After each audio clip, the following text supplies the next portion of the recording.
Hello?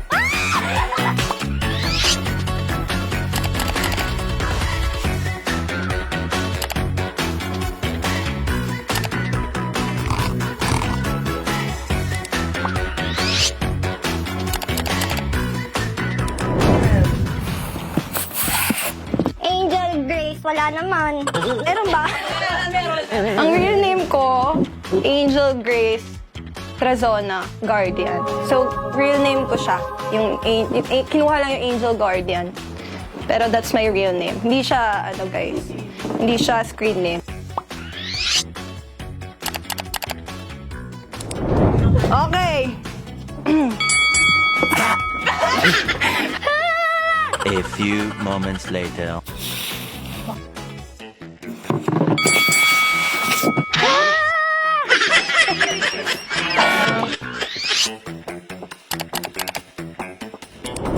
So guys, ang mom ko ay Filipina at ang dad ko ay Palestinian. So I'm half. Dito na po ako lumaki.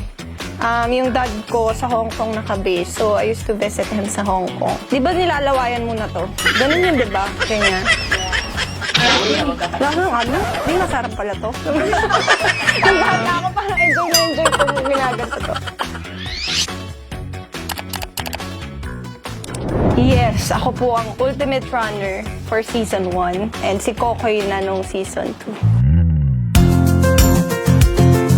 Ano ba guys? Wag na kayong ganyan. Ako may season 3. Uy!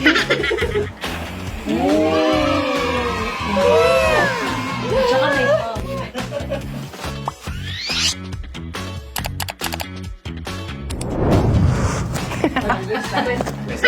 24. Wow. As of the moment, it's 24. Pag busog, 26. Pero pag busog, tas naka-stomach in, 25 and a half.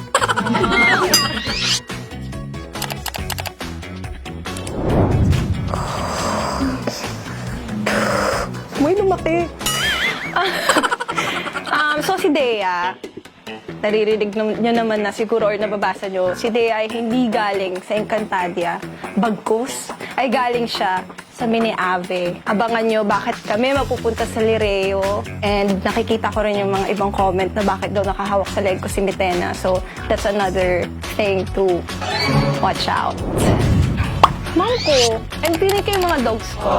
Piling ko, sinend sila sa akin to be my guardian angel. Sila yung nagpapagang ng loob ko, sila yung nag-aalis ng stress ko pag galing akong work, and sila yung inspiration ko to work harder. Kasi gusto ko sila magbigyan ng napakagandang buhay at napakalaking takbuhan.